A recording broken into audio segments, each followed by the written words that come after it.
Assalamualaikum warahmatullahi wabarakatuh. Sampurasun. Tepangkeun Wasta Irma Hermayanti ti PGMI IAILM Suryalaya. Dina danget ieu simkuring bade ngadongeng. Dina dongengna nyaritakeun karajaan zaman kapungkur nu aya di Tatar Sunda, nyaeta di Jawa Barat, anu judulna Lutung Kasarung. Dina zaman kapungkur di Tatar Pasundan aya hiji karajaan anu dipimpin ku saurang raja anu wijaksana. Namina nyaeta Prabu Tapak Agung. Prabu Tapak Agung ngagaduhan dua anak awewe anu geulis. Namina Purbararang sarta adina Purbasari. Dina wanci ngadeukeutan akhir hirupna, Raja Prabu Tapak Agung nunjuk Purbasari, putri bungsuna, pikeun ngegentoskeun jabatana. Kusabab sirik Purbararang manggihan saurang nini sihir kanggo nyelakakeun Purbasari. Nini sihir eta nyieun Purbasari kulitna barubah jadi kayaan totol-totol hideung. Saparantos kitu Purbararang janten gaduh alesan kanggo ngusir adina. Purbararang nitah saurang patih kanggo ngasingkeun Purbasari ka hiji leuweung.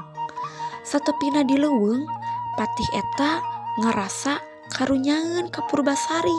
Tuluy anjeunna mangnyienkeun hiji pondok kanggo Purbasari. Anjeunna oge mere nasehat ka Purbasari. Kieu cenah nasehatna, "Sing tabah Tuan Putri, cocobi ieu tangtos pasti lekasan anu maha kawasa sareng putri." "Hatur nuhun," bales cek Purbasari.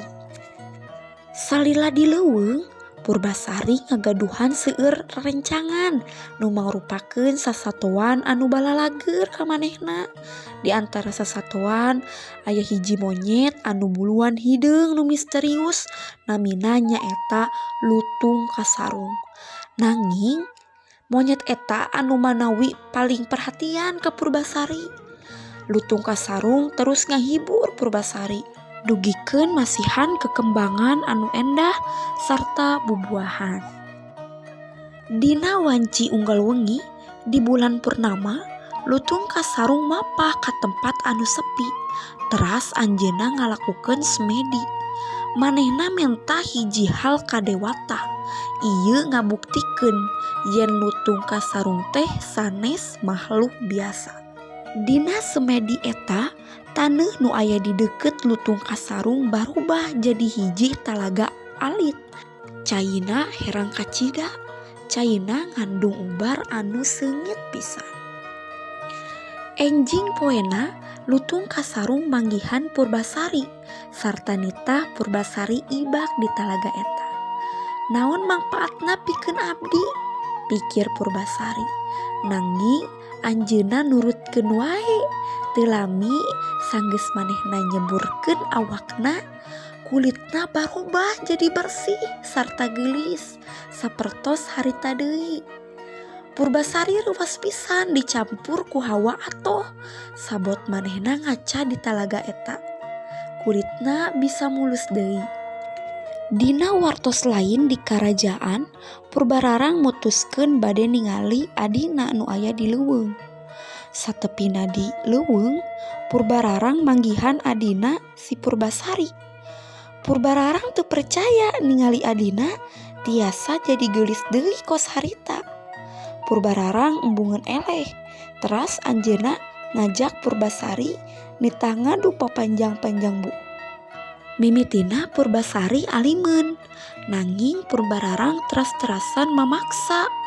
Nah, pas ditingali, buuk Purbasari kalah nu leuwih panjang ti Purbararang. Akhirna Purbasari narik panangan Lutung Kasarung.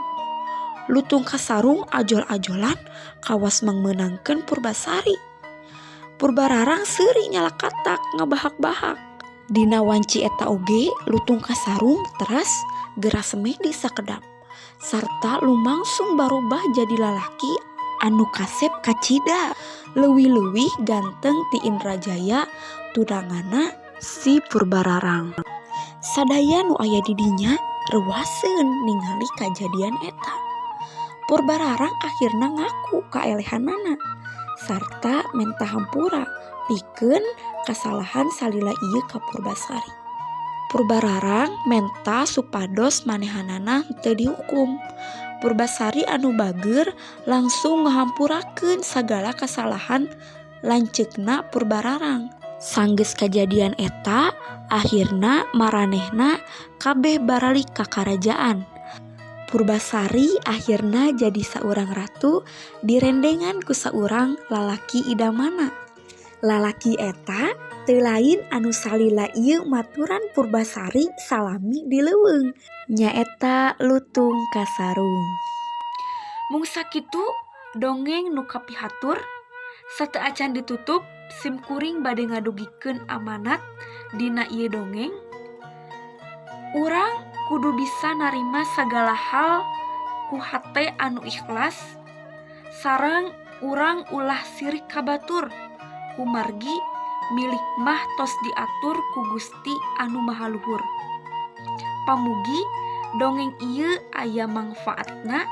Hapunten boh bilih sim kuring aya kalepatan dina ngadugikeun ieu dongeng. Wassalamualaikum warahmatullahi wabarakatuh.